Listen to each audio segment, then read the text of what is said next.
नमस्कार विद्यार्थियों, संस्कार भारती पीजी कॉलेज की ऑनलाइन क्लासेस में आप सभी का स्वागत है। हमारा जो टॉपिक चल रहा था वो चल रहा था अलाउद्दीन खिलजी वंश। इसमें हम पढ़ रहे थे अलाउद्दीन खिलजी के अभियान। इस टाइम अपने जो अभियान चल रहे हैं वो उत्तरी अभियान चल रहे हैं, याद रखना चाहिए। हमने रणथंभौर पढ़ लिया, हमने चित्तौड़ पढ़ लिया, शिवाना पढ़ लिया और गुजरात अभियान पढ़ लिया। और जो अगला अभियान है वो आएगा अपना जालोर अभियान। अब जालोर अभियान के पढ़ने से पहले ये जानना जरूरी है कि जालोर अभियान के कारण क्या क्या थे, किस वजह से अलाउद्दीन खिलजी ने जालोर को विजित किया, किस वजह से जालोर को जीता। तो देखो इसके कारणों में पहला कारण देखो, सबसे पहला कारण तो अलाउद्दीन की साम्राज्यवादी नीति आएगा। अलाउद्दीन की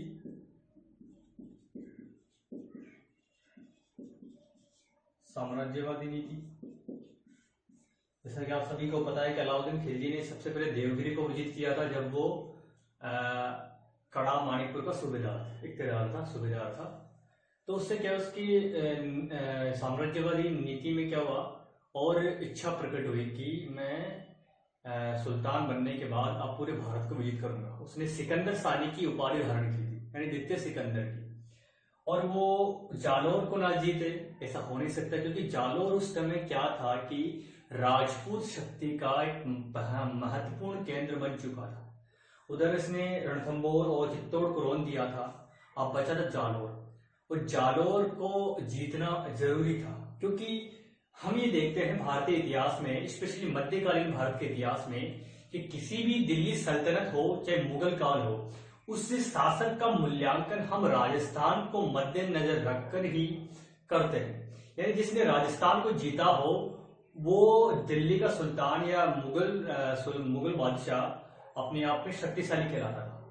तो हर दिल्ली के सुल्तान हो या फिर मुगल बादशाह हो जो दिल्ली के तख्त पर बैठता हो, कहने का मतलब है जो दिल्ली के तख्त पर बैठता हो, चाहे वो दिल्ली सल्तनत के सुल्तान हो चाहे मुगलों के कोई भी हो, उनका प्रमुख जो अभियान का केंद्र था, विजित केंद्र था, वो था राजस्थान। यानी जिसने राजस्थान को जीत लिया उसने भारत को जीत लिया। यानी राजपूतों को अपने अंडर में रखना ये हर एक सुल्तान की प्रबल इच्छा थी। तो राजस्थान को जीतना जरूरी था। उसमें एक प्रमुख किला था ये जालोर का। तो अलाउद्दीन खिलजी की साम्राज्यवादी नीति, यानी कि एक साम्राज्य बनाना, सभी उसके अंडर में आना। और राजस्थान दिल्ली के बहुत नजदीक है और जालोर भी बहुत नजदीक है, तकरीबन 60 किलोमीटर।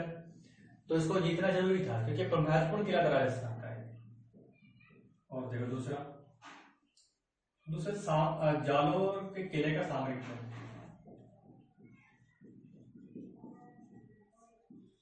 जालोर के किले का सामरिक महत्व, यानी जालोर की जो लोकेशन है, इस किले की लोकेशन वो ऐसी जगह पर है जिसका अलाउद्दीन खिलजी क्या करना चाहता था, सैनिक छावनी के रूप में यूज करना चाहता था। वो चित्तौड़ और जालोर रणथंभौर में सैनिक छावनियां बनाना चाहता था, ताकि वो जब भी कहीं भी अभियान करने निकले, पूरे भारत को विजित करने का अभियान जब करेगा वो, तो इसके लिए उसको यूज में ले सके। वो साम्राज्यवादी नीति अपना रहा, तो उसके लिए क्या था कि नए नए किलों को जीतना जरूरी था और उसको सैनिक छावनी में तब्दील करना जरूरी था।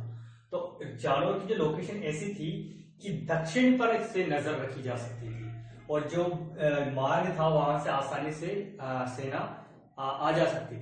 ऐसे मार्ग पर अवस्थित है। तीसरा कारण देखो, तीसरा कारण हमारा धार्मिक कट्टरता। कुछ विद्वान मानते हैं, इतिहासकार मानते हैं कि जो अलाउद्दीन खिलजी मुस्लिम धर्म का कट्टर समर्थक था और वह हिंदू धर्म को के राजाओं को अपना शत्रु मानता था। और एक ऐसे राजा जो कि इसकी शक्ति दिन ब दिन बढ़ रही थी, जैसे जालोर के राजा कानड़देव, उसको दबाना उसके लिए जरूरी था। तो एक प्रमुख कारण यही माना, धार्मिक कट्टरता। और चौथा कारण जो इम्पोर्टेंट भी है वो है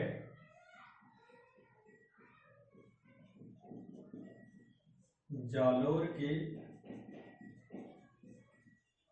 शासक द्वारा सुल्तान की सेना को मार न दें। ये देखो इसके बारे में क्या था कि जो अलाउद्दीन खिलजी की सेना थी वो गुजरात अभियान के लिए निकली थी। तो गुजरात अभियान जो कर रहे थे उसका जो मार्ग चुना गया, यहां जाना था उनको, इधर जालोर है तो इधर दिल्ली है, तो मार्ग यूं था तो कि जालोर की सीमा से होकर मार्ग जाना था, यानी कि जालोर की सीमा से होकर सेना को गुजरना था। किसकी सेना को? सुल्तान की सेना को। तो सुल्तान ने जो जालोर के शासक है कानड़देव, उनसे क्या मांगी? रास्ता देने की मांग करी कि हमें रास्ता चाहिए, हमारी सेना गुजरात अभियान के लिए निकली।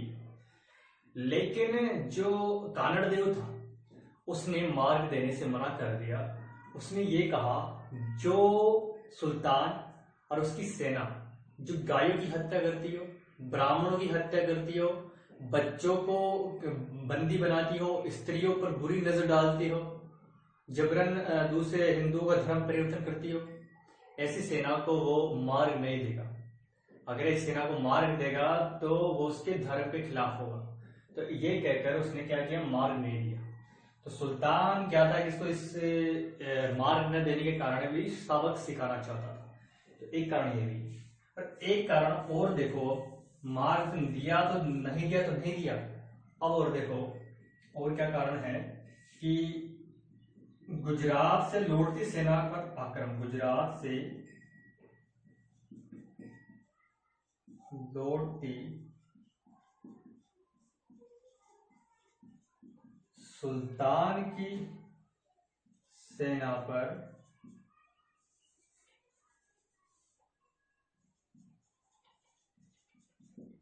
राजपूतों द्वारा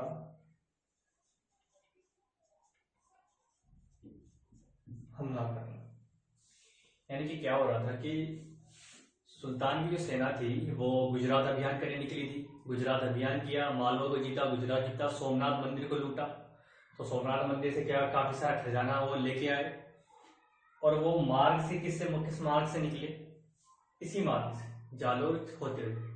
अभी कहा जाता है कि ये जानबूझकर निकली है सेना, सुल्तान ने जानबूझकर इसी रूट, यही रूट अपनाया सेना के लिए, ताकि वो जालोर को जीतने में एक क्लू ढूंढ सके, यानी कि एक बहाना मिल सके उसे, ताकि वो जब लौटे और वो सुल्तान की सेना इधर से आएगी, हो सकता है कि राजपूत उस पर हमला करे और यही बहाना ढूंढकर वो सुल्तान जालोर पर अटैक कर दे। तो एक यही बहाना बताया जाता है। अब देखो इसके तहत क्या हुआ था कि सुल्तान की जो सेना थी वो गुजरात अभियान से लौट रही थी जालोर के मार्ग से। तभी जालोर के शासक कानड़देव को एक खबर मिलती है कि सुल्तान की सेना गुजरात अभियान करके काफी सारा धन लूट कर अपने मार्ग से निकल रही है। जब उसको साथ ही उसे ये भी पता चला कि सुल्तान की सेना ने सोमनाथ मंदिर की जो भगवान शिव की मूर्ति है उसको लेकर दिल्ली जा रहे हैं, और उसे जो वहां के लोग हैं, मुस्लिम लोग हैं, उनके पैरों तले उस मूर्ति को रोन देंगे। तो उससे क्या सुल्तान आगे बुला, ये कानड़देव आगे बुला हो गया अपने धर्म को लेकर कि भगवान शिव तो अपने धर्म के प्रमुख देवता है और उनका अपमान वो सहन नहीं कर सकता। ये था। और क्या था कि गुजरात से अभियान के दौरान सुल्तान की सेना काफी सारे बच्चों, ब्राह्मणों और स्त्रियों को बंदी बनाकर दिल्ली लेके जा रहे थे। ये बात भी जब कानड़देव को पता चली तो उसने उन पर आक्रमण करने की सोची। तो उसका एक जालोर का एक सेनापति था जेता, इसने कहा कि अभी आक्रमण करना उचित नहीं है, लेकिन इसने कौन था? कानड़देव ने, जालोर का शासक, इसने एक ने सुनी और हमला कर दिया। और हमले के दौरान क्या हुआ? सुल्तान की सेना पराजित होकर दिल्ली लौट गई। जो उसके सेनापति थे नुसरत खान वगैरह, वो बड़ी मुश्किल से अपनी जान बचाकर भाग गई। तो इस प्रकार से प्रारंभिक जो झड़प हुई थी उसमें राजपूतों की विजय हुई। इससे क्या हुआ कि कानड़देव को काफी सारा उत्साह मिला, बल मिला कि उसने सुल्तान की सेना को हरा दिया। अब ये जो घटना हुई थी, ये हुई थी तकरीबन 1302 के आसपास, 1302 में।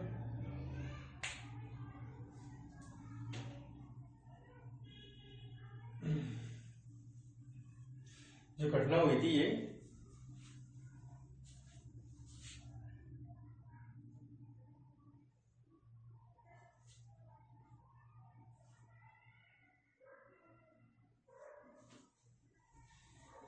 घटना हुई थी गुजरात अभियान अपन ने पढ़ा था 1298 के आसपास में थी। ये 1298 और गुजरात जो जालोर अभियान होगा वो होगा 1311 के अंदर विजित करेगा 1311, यानी 12 सालों तक क्या किया उसने, कुछ नहीं किया, क्योंकि वो कहीं और सुल्तान क्या हो गया था, कहीं और बिजी हो गया था, वो सबक को सिखाना चाहता था जब उस सेना ने हमला कर दिया था। लेकिन क्या हुआ था कि वो रणथंबोर और इसमें चित्तौड़ में पुलिस गया था। ठीक है, तो ये प्रमुख कारण है, तो इसे आप समझ लेना, बुक में पढ़ लेना, और नहीं समझ गए तो मैं बोल रहा हूँ दोबारा। ठीक है, तो इसे नोट करो।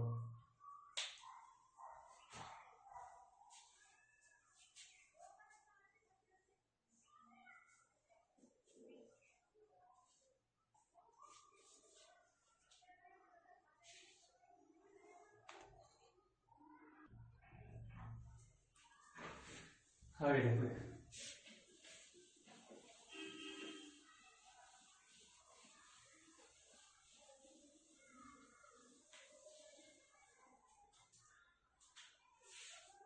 जो जालोर अभियान रहेगा वो 3 चरणों में रहेगा, 3 चरणों में रहेगा, 3 चरण में। जो पहला चरण स्टार्ट होगा, पहला अभियान,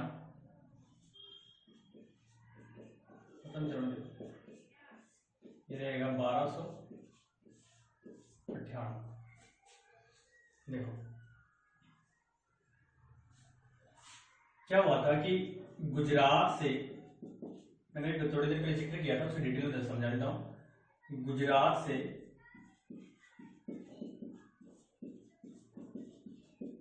सुल्तान की सेना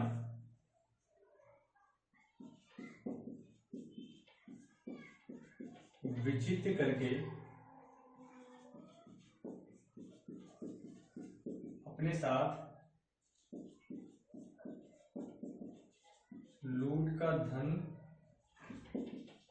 लेकर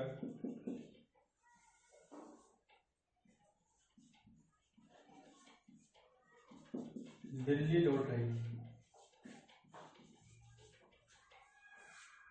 दिल्ली लौट रही थी। और जो मार्ग था वो मार्ग कौन चला, में जालोर का, जालोर से होके गुजर रही थी, बीच में जालोर पड़ रहा था। तो इस लूट के अंदर उन्होंने क्या क्या लूटा था, सोमनाथ मंदिर को भी लूटा था, सोमनाथ मंदिर को। ठीक है, इस सोमनाथ मंदिर में जो मंदिर की मूर्ति है उसको अपने साथ लेके जा रहे थे, भगवान शिव की मूर्ति है। जब कानड़ देव कहा है, जालोर के शासक है, कानड़ देव चौहान, पूरा नाम क्या है, कानड़ देव चौहान।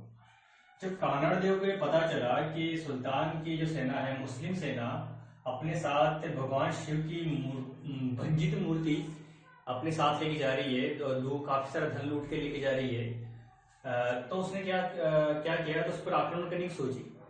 और जहां और एक इतिहासकार है दशरथ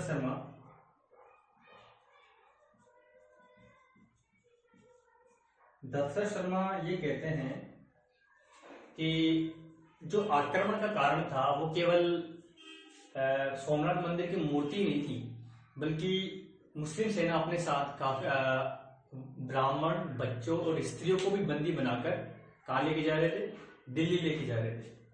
और जो भगवान शिव की मूर्ति है, इस मूर्ति को क्या करना चाहते थे, वो वहां पर जाकर पैरों तले अपमानित करना, कुचल कर अपमानित करना चाहते थे।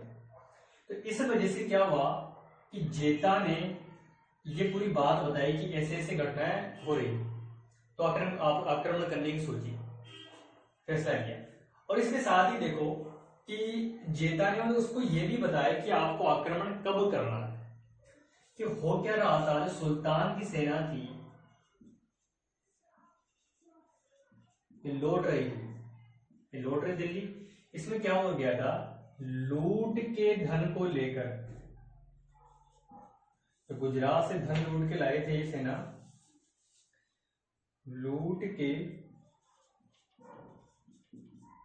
धन को लेकर क्या हो गया था, विवाद हो गया था इसमें सेना में, स्पेशली मंगोल सैनिकों में। विवाद किसमें हुआ था, मंगोल सैनिकों में। वही मंगोल सैनिक जो मैंने रणथंबोर अभियान पढ़ा के कारणों में बताए थे, के हब्रो और महमूद। तो वो मंगोल सैनिकों ने क्या किया कि विद्रोह कर दिया लूट के धन को लेकर, और कुछ मंगोल सैनिक थे वो धन के लूट को लेकर भाग गए। तो क्या हुआ कि जब जेता ने बताया कानड़देव को कि ऐसे ऐसे घटनाएं, विद्रोह हो रहा है, तो कानड़देव ने तुरंत ही कार्रवाई करने की सोची और सुल्तान की सेना पर उसने क्या कर दिया, आक्रमण कर दिया। और सुल्तान की सेना बहुत बुरी तरीके से पराजित हुई, और जो सुल्तान की सेना के सेनापति थे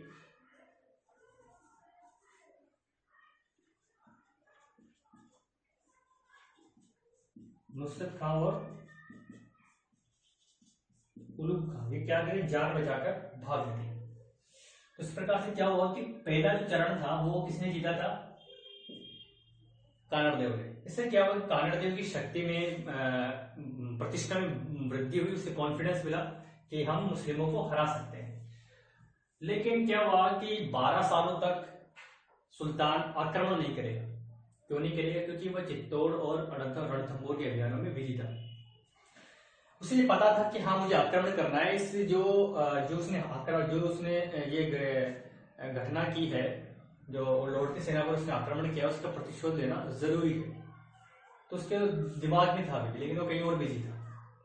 ठीक है, तो स्टार्टिंग वाला चरण ये था। अब फिर क्या होगा कि 1205 में जाकर दूसरा चरण स्टार्ट हो। ये चरण समझ में आया, इसे नोट डाउन कर लो इस फैक्ट को। मैं दूसरा चरण समझा देता हूं। याद है दशरथ शर्मा ने क्या कहा है, दशरथ शर्मा ने ये कहा है कि मैंने लिखा नहीं है, मैं बता देता हूँ, आप सुन लेना और नोट कर लेना कि लौटती सेना पर आक्रमण करने का कारण केवल सोमनाथ मंदिर की मूर्ति ही नहीं बल्कि उसे जब ये पता चला, किसको, कानड़देव को, कि वो अपने साथ मूर्ति ही नहीं बल्कि बच्चे, स्त्रियां और ब्राह्मणों को भी कैद करके दिल्ली लेके जा रहे हैं। तो उससे क्या हुआ, कानड़देव आग बबूला हो गया और उसने सुल्तान की सेना पर हमला कर दिया। ठीक है, ये किसने कहा, दशरथ शर्मा।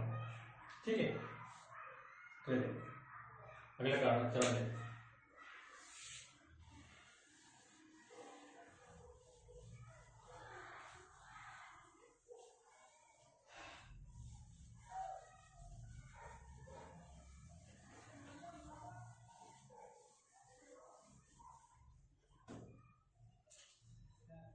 तो द्वितीय चरण होगा,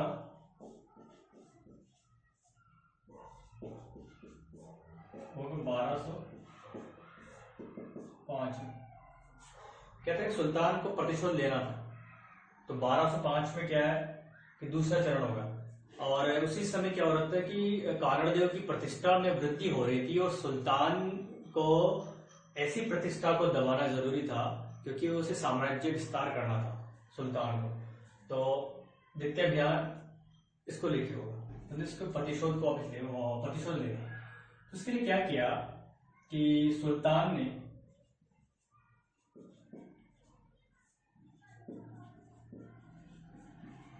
एक सेनापति नियुक्त किया।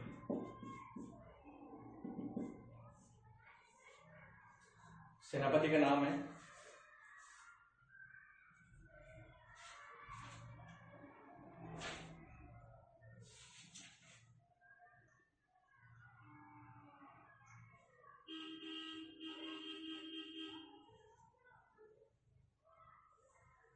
सेनापति का नाम है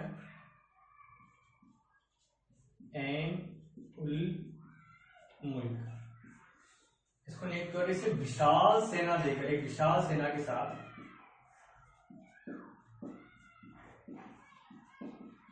कहां भेजा? जालोर भेजा, जालोर पर आक्रमण करने के लिए भेजा। जो एन मुल्क था ये क्या थे? कूटनीतिज्ञ था, कूटनीतिज्ञ। इसे पता है कि आमने सामने की लड़ाई में राजपूतों से लोहा लेना आसान नहीं है। हो सकता है कि राजपूत हम पर भारी पड़ जाए। सेना का विशाल होने से कुछ नहीं होता कि राजपूतों के शौर्य और उनकी हिम्मत के आगे मुस्लिमों का टिकना आसान नहीं था। तो कूटनीति से उसने काम लिया। तो उसने क्या किया कि जो कानड़ देव था, कानड़ देव को क्या किया इसने? दिल्ली आने का निमंत्रण दिया। सबसे पहले दिल्ली आने से निमंत्रण से पहले इसने क्या किया? दोस्ती का हाथ उठाया, यानी मेल मिलाप किया। मेल मिलाप में कहा होगा कि लड़ाई करके क्या फायदा, नुकसान दोनों का होगा। सैनिक तुम्हारे भी मरेंगे, सैनिक हमारे भी मरेंगे, फायदा किसी को होगा नहीं। युद्ध होगा तो नुकसान दोनों तरफ होगा। तो मेल मिलाप करना स्टार्ट कर दिया। सेना आ चुकी थी अटैक करने के लिए, लेकिन कूटनीति से काम लिया कि राजी काम हो जाए तो बढ़िया, बातचीत से। तो मेल मिलाप किया, दोस्ती का हाथ बढ़ाया और कहा कि आप दिल्ली चलो, दिल्ली आने का निमंत्रण दे दिया। अब जो क्या नाम है, कानड़ देव, ये दिल्ली चला गया। किसके साथ? एन मुल्क के साथ। और किसके दरबार में? सुल्तान के दरबार में। सुल्तान कौन है? अलाउद्दीन खिलजी,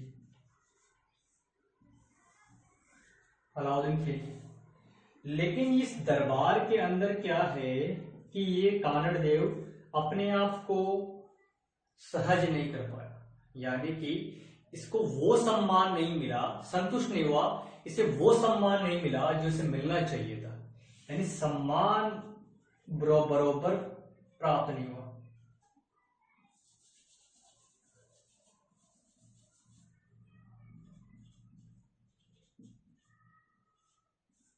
सम्मान क्या है? बराबर प्राप्त नहीं हो, जैसा ये सोचता था, जैसा ये चाहता था, उस तरीके का आतिथ्य सम्मान से प्राप्त नहीं हुआ। तो वो दरबार से काफी मतलब वो सुल्तान से काफी खफा था।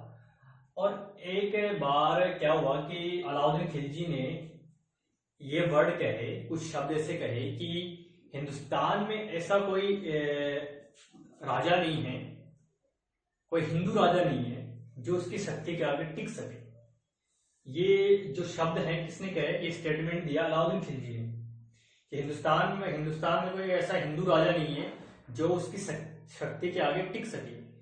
तो ये जब कानड़ देव ने सुना तो वो उसने क्या किया? सुल्तान को चैलेंज दे दिया कि आपने कहा कि हिंदुस्तान में ऐसा कोई राजा नहीं है जो आपकी शक्ति के आगे टिक सके, तो मैं आपको चैलेंज देता हूं कि आप मेरे को हरा के दिखाओ। आओ आओ कभी मेरी हवेली में, मेरे किले पे आओ, फिर लड़ाई करते, फिर देखते कौन जीतता है। तो ये चैलेंज देकर, युद्ध के लिए ललकार कर वो वहां से कहा गया? दिल्ली से कहा गया? ये दिल्ली से लाया भैया, जालोर आ गया, ट्रेन पकड़ी और जालोर के लिए उतर गया, जालोर स्टेशन पे, दिल्ली स्टेशन से चुनौती दिया किसको? अलाउद्दीन खिलजी को। अब जालोर आने के बाद इसने क्या किया? सैनिक तैयारियां स्टार्ट कर दी। सैनिक तैयारियां क्या कर दी? स्टार्ट कर दी साहब, शुरू कर दी। मतलब युद्ध करना था किससे? सुल्तान से। चैलेंज जो दे गया था, और सुल्तान को चैलेंज देना मतलब कि इतना बड़ा सुल्तान उसे चैलेंज देना मतलब कि पूरा करना उसे। अब तो सुल्तान को पूरा करना कि उसे चैलेंज मिल गया, तो युद्ध की तैयारी करना जरूरी था।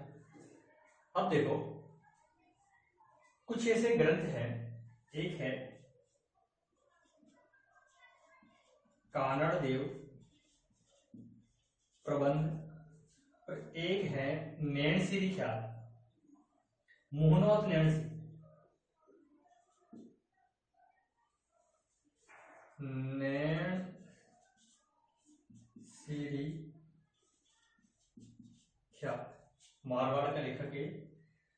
ठीक है, तो इन ग्रंथों में एक उल्लेख मिलता है किसका?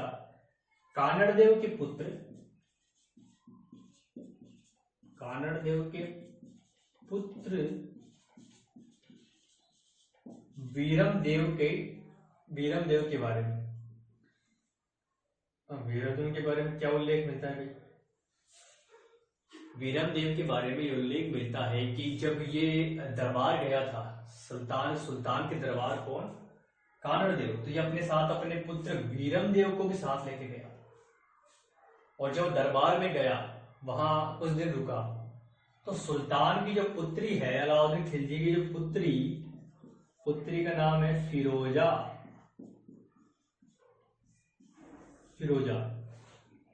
ये फिदा हो गई वीरमदेव पे, इसके प्यार में पड़ गई, पागल हो गई फिरोजा। अब दोनों में चल रहा है प्यार, प्रेम हो रहा है। ये तो चैलेंज दे के आ ही गया, ये पुत्र भी वही है, ये उल्लेख मिलता है इन दोनों ग्रंथों में। जबकि फारसी जो ग्रंथ है, उस टाइम के फारसी ग्रंथ इस बात को नहीं मानते। केवल फरिश्ता है, एक ऐसा फरिश्ता, एक फारसी लेखक है फरिश्ता, ये थोड़ा सा उल्लेख करता है इनके प्रेम संबंध में, वीरमदेव के बारे में। और बाकी जो अमीर खुसरो है और भी बहुत लेखक है, वो बरनी वगैरह कुछ नहीं करते। अब दोनों में प्यार हो रहा है। अब इनके प्यार का क्या है कि इनके लव स्टोरी का पता अलाउद्दीन खिलजी को चल जाता है कि इसकी बेटी वीरमदेव के प्यार में पड़ गई है, पागल हो गई है। तो उसने अलाउद्दीन खिलजी ने फिरोजा को समझाया कि देख, वो अलग धर्म का है, राजपूत है, हम मुस्लिम है, वो छोटे से रियासत का राजकुमार है, तो दिल्ली सल्तनत की राजकुमारी है, तो उससे प्यार मत कर। और भी बहुत से नौजवान है अपने धर्म में, बड़े बड़े हैंडसम लड़के हैं और मिल जाएंगे तुझे। तो फिरोजा नहीं मानी, साहब मैं तो किसी से प्यार करूंगी और इसी से शादी करूंगी। टस से मस नहीं हुई फिरोजा। अब फिरोजा नहीं मानी, साहब क्या करें? अलाउद्दीन खिलजी ने ये फैसला लिया कि ठीक है चल। तो वीरमदेव को बुलाया, वीरमदेव को कहा कि इसे शादी कर ले, इससे फिरोजा के साथ। लेकिन वीरमदेव ने शादी करने से मना कर दिया। क्यों कर दिया? कारण ये बताया कि वो अलग धर्म की थी और वो राजपूत था, और राजपूतों में ये धर्म के खिलाफ है कि वो अन्य धर्म की लड़की के साथ शादी करे। तो उसने शादी से इनकार कर दिया और वो कहाँ गया? जालोर लौटा है। इससे क्या है, बिना बताकर नहीं है, बिना बताए चुपके से जालोर लौटा है। जब अलाउद्दीन खिलजी को पता चला कि वो भाग गया है तो काफी गुस्सा हुआ और उसने क्या किया, कानड़देव और वीरमदेव को सबक सिखाने का फैसला कर लिया। ठीक है, तो अब देखो आगे घटना क्या है। ये कुछ ऐसे कि कुछ लव स्टोरी मिक्सेस में, तो थोड़ा पढ़ोगे आप, थोड़ा इंटरेस्ट भी आएगा। ठीक है, एक तो बाप ने ऑलरेडी, कानड़देव ने अलाउद्दीन को चैलेंज देके दरबार से चला गया, इसका उल्लेख मिलता है इनमें फारसी ग्रंथों में, इन दोनों ग्रंथों में। और वीरमदेव और फिरोजा की लव स्टोरी चल रही थी, शादी का प्रस्ताव गया है, लेकिन वीरमदेव ने मना कर दिया। प्यार तो कर लिया लेकिन मना कर दिया कि शादी नहीं करूंगा। तो चोरी चुपके से चलाया। अब साहब अलाउद्दीन खिलजी नाराज हो गया और चलो फिर दोनों बाप ने तो चैलेंज देके गया था, वीर और बेटा चोरी चुपके भाग गया, बात नहीं मानी, तो दोनों को सबक सिखाना जरूरी था। तो क्या करेगा कि अलाउद्दीन खिलजी 1308 में एक विशाल सेना, कहा जाता है कि इतनी बड़ी सेना पहली बार अलाउद्दीन खिलजी ने किसी राजपूत शासक के खिलाफ तैयार की थी। वो थी जालोर के खिलाफ, बहुत बड़ी सेना, इतने की रणथंबोर और चित्तौड़ के किले को जीतने में भी उसने यूज नहीं किया। इतनी सेना का उसने यहाँ पर इस अभियान में भेजी थी उसने। तो ये कुछ ये द्वितीय चरण की कुछ घटनाएं, घटनाएं क्या है, एक तरीके से आप कह सकते हो कि थोड़ा सा याद रखना है कि पहले एनिमल मुल्क को भेजे विशाल सेना के साथ, थोड़ा सा आटकाट करने की कोशिश की, प्यार से बात करने की कोशिश की। कानड़देव को दरबार ले गया, दरबार में कानड़देव अपने आप को सम्मानित महसूस नहीं कर रहा था। वो लगा कि मुझे वो सम्मान नहीं मिला जो मुझे मिलना चाहिए, और उसने वो अलाउद्दीन खिलजी के वो स्टेटमेंट सुन लिया वो चैलेंज कर रहा है हिंदू राजाओं को। तो इसने क्या किया, इसको चैलेंज करके आ गया, क्या मेरे को हरा के दिखा, वो कोई हरा नहीं सकता, तो ठीक है। और वीरम देवी जो फिरोजर कहानी है, ये इसका मैटर था। तो ये सभी रामायण जो है ये इस वाले चरण में घटित होती है। अब जो अंतिम चरण है इसके बारे में देखते हैं। इसे मैं बता रहा हूं।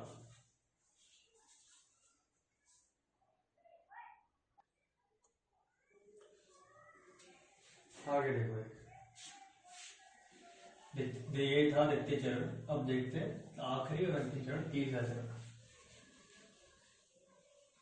अब क्या होगा कि तीसरे चरण के जो प्रमुख कारण है उनमें तो एक तो वीरमदेव की वो जो फिरोजर के साथ प्रेम संबंध था, वो अलाउद्दीन खिलजी की साम्राज्यवादी नीति तो है ही, और जो पहली बार हार का सामना करना पड़ा था उसे 1298 ईस्वी में, उसका बदला लेना था उसे। और क्या था कि वो जालोर को सैनिक छावनी के रूप में तब्दील करना चाहता था। तो ये सब कारण थे जिसकी वजह से उसने तीसरा आक्रमण किया। तीसरा जो चरण रहेगा ये रहेगा 1308 में। 1308 में क्या होगा कि सुल्तान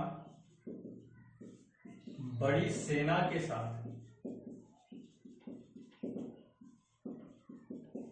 जालोर अभियान करेगा। यानी कितनी बड़ी सेना उसने इकट्ठी की, इतनी बड़ी सेना जालोर के लिए भेजी जितने कि आज तक उससे पहले कभी उसने राजपूतों के खिलाफ यूज नहीं किया। तो जब जालोर के लिए जा रही थी सेना, जालोर के लिए, जालोर का आक्रमण करने के लिए, तो बीच में क्या पड़ता है, बीच में एक दुर्ग पड़ता है सिवाना। यहाँ का शासक था शीतल देव, मैं पढ़ा चुका हूं इसके बारे में। शीतल देव, इसको क्या कर दिया, इसने सिवाना को जीत लिया। शीतल देव को हराकर उसने सिवाना को जीत लिया। ठीक है, ये मैं बता चुका हूं सिवाना का अभियान तो 1360 में होता। अब सिवाना को जीतने के बाद जो क्या बोलते हैं, सुल्तान ने ये आदेश दिया, क्या आदेश दिया कि जालोर के आसपास के जितने भी क्षेत्र हैं, जालोर के आसपास के जितने भी क्षेत्र हैं उनमें क्या उनको बर्बाद कर दो। क्या कर दो, क्षेत्रों को बर्बाद कर दो। बर्बाद होने से क्या होगा, जो कानड़ देव है ये क्या होगा, ये विचलित हो जाएगा, यानी थोड़ा भयभीत हो जाएगा। और भयभीत होने से क्या होगा, ये थोड़ा कमजोर हो जाएगा, इससे वो डरने लगेगा। तो क्या किया कि जो मुस्लिम सेना थी, मुस्लिम सेना ने बाड़मेर, भीनमाल आदि क्षेत्रों को क्या कर दिया था, बर्बाद कर दिया। रास्ते में जितने भी गांव आ रहे हैं, शहर आ रहे हैं, मंदिर आ रहे हैं, उनको क्या करते, तहस नहस करते हुए सेना चली जाए आगे जालोर की तरफ। तो भीनमाल, बाड़मेर सबको इसने क्या कर दिया, बर्बाद कर दिया। खेत आ रहे, खेतों के फसलों को बर्बाद कर दिया, आग लगा दी। अब इस टाइम पर कानड़ देव क्या करेगा, कानड़ देव विचलित नहीं होगा। सुल्तान कह जाता कि वो विचलित हो जाए, थोड़ा भयग्रस्त हो जाए, लेकिन कानड़ देव विचलित ना होकर थोड़ी कुशल नीति से, कूटनीति का यूज करेगा। वो क्या करेगा, कानड़ देव ये राजपूतों को युद्ध के लिए क्या करेगा, एकत्रित करेगा, यानी इकट्ठा करेगा। तो उसने ये कहा कि मुस्लिम सेना से अगर बचना है तो हमें एक होना होगा। जैसे कि बाकी एक एक करके सारे राजपूत स्टेट, रियासतें सब मुस्लिमों की कालग्रस्त हो गई, तो हमें बचे रहने के लिए एक होना जरूरी है। जैसे कि रणथंभौर हो गया, चित्तौड़ हो गया, सिवाना हो गया। ठीक है, तो अब बचा कौन था, जालोर बचा था। तो जालोर को बचे रहने के लिए क्या जरूरी है, राजपूतों को इकट्ठा होना जरूरी है। तो उसने क्या किया, आसपास जितने भी राजपूत ठिकाने थे, रियासतें थी छोटी मोटी, उनको आदेश भेजे, वो सब क्या एक जगह इकट्ठे हो गए। अब जो इससे अभियान का जो नेतृत्व कर रहा था सुल्तान की तरफ से, जो उसका नाम है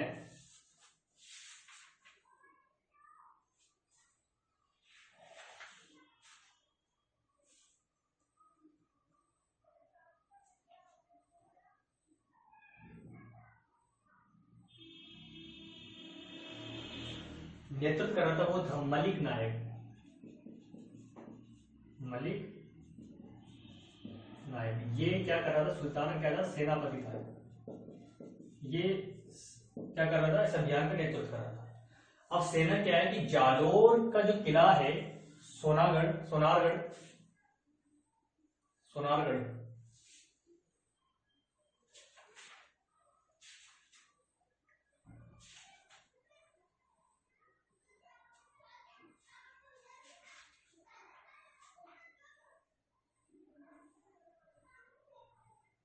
सोनगढ़, जालोर किले का नाम क्या, सोनगढ़ सोनगढ़ सोनारगढ़ नहीं सोनगढ़। इस किले को क्या करना, क्या कर लिया इन लोगों ने, ये किला है, इस किले को इन्होंने घेर लिया मुस्लिम सेना ने, इस पे पड़ाव डाल दिया। और क्या है कि क्या 7 दिन तक मुस्लिम सेना ने पड़ाव डाल लिया, और 7 दिनों तक क्या चलता रहा, युद्ध चलता रहा। यानी युद्ध पता है आपको कैसे चलता है, कि जैसे रामायण देखी होगी आपने कि किले के बाहर पड़ाव डाल दिया, सेना आ रही लड़ रही, उसी प्रकार क्या होता है, छोटी मोटी झड़पें चल रही है। अब इन झड़पों से क्या है, कोई फायदा नहीं हो रहा मुस्लिम सेना को, तो क्या किया, उससे तंग आकर 7 दिन तक घेरा लगाए रखा, कोई परिणाम नहीं निकला, लड़ाई हो रही है, लड़ाई में राजपूत हावी हो रहे हैं। तो क्या किया कि मलिक नायक ने घेरा उठाकर दिल्ली की तरफ चलना स्टार्ट कर दिया, वापिस से प्रस्थान करना स्टार्ट कर दिया। जो राजपूत सैनिक है उन्होंने इनका पीछा किया, और मेड़ता के पास एक जगह है मेड़ता, आपको पता होगा नागौर में है आज, मेड़ता के पास इनको चारों तरफ से घेर कर इनको बुरी तरह से पराजित किया, और ये सेना बुरी तरह से मार खा गई। कौन, मुस्लिम सेना। और जब इस बात का अलाउद्दीन को पता चला तो अलाउद्दीन बहुत ही क्रोधित हुआ, बहुत गुस्सा आया उसको।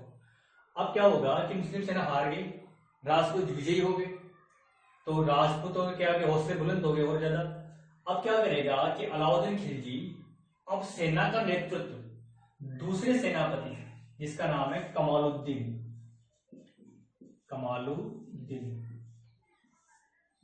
इसको सौंपेगा, सेना का नेतृत्व कमालुद्दीन को सौंपेगा। अब क्या होगा, कमालुद्दीन बड़ी सेना लेकर कहां आ जाएगा, जालोर आ जाएगा। ये घटना है 1311, कमालुद्दीन क्या आ जाएगा, जालोर आ जाएगा। तो जालोर को घेर लेगा, आसपास के क्षेत्रों को बर्बाद कर देगा, जालोर को घेर लेगा। और जालोर में उस टाइम पर जालोर किले में कानड़ देव के साथ साथ और कौन कौन थे, कानड़ देव के साथ थे इसका पुत्र वीरम देव और इसका छोटा भाई मालदेव। इन्होंने क्या कर रहा था, किले की सुरक्षा कर रहे थे ये लोग। कमालुद्दीन क्या है कि आ जाएगा, घेरा लगाने को, और घेरा पहले से जब ये मलिक नायक ने लगाया था घेरा, उससे कहीं ज्यादा बड़ा था और मजबूत था। फिर भी क्या है, फिर घेरा लगा दिया। मालदेव क्या कर रहा, युद्ध करने जाता है, युद्ध करके लौट आता है, कोई परिणाम नहीं निकलता, झड़पें चल रही है राजपूत और मुस्लिमों में। और ये जो क्या है कुछ परिणाम मुस्लिमों से क्या है, किला जीता नहीं जा रहा। सुल्तान खुद भी आगे और सेना लेके, लेकिन क्या है काफी दिनों तक झड़पें चलती रही, कोई परिणाम नहीं निकला।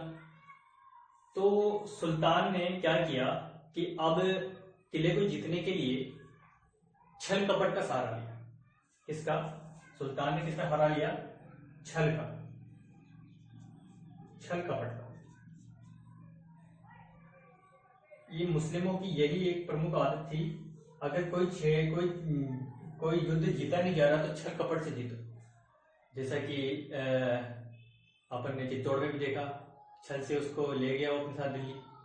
अपन ने रणथंभौर में भी देखा, तो यहाँ भी छल कपट का यूज करेगा। तो एक देखो, अपने हिंदुओं में विभीषणों की कमी नहीं है, तो यहाँ भी एक विभीषण मिल गया। एक व्यक्ति है जिसका नाम है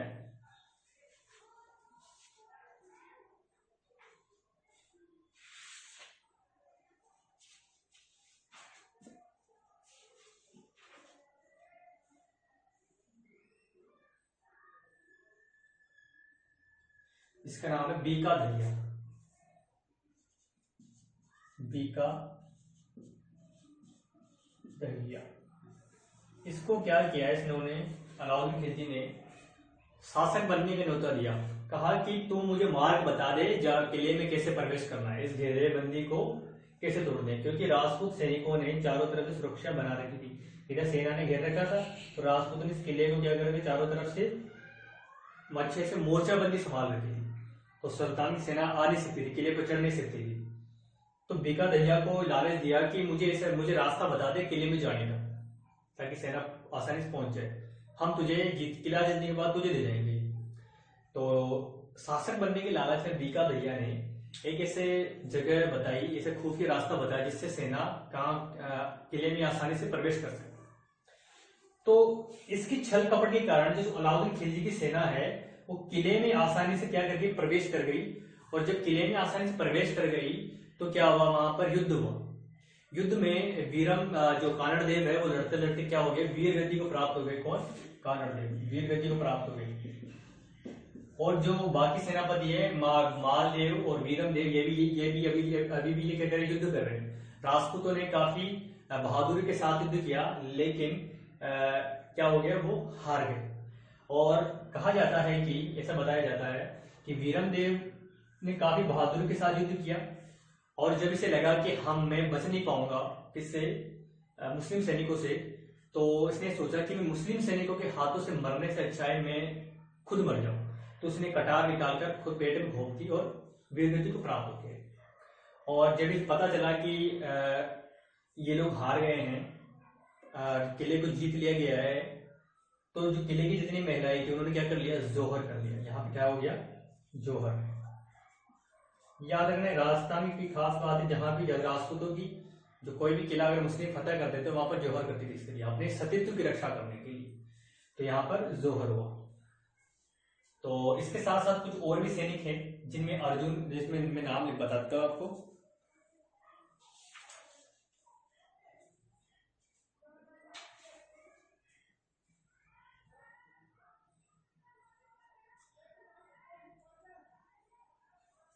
इनमें वीरमदेव के साथ साथ जो वीरगति को प्राप्त हुआ है,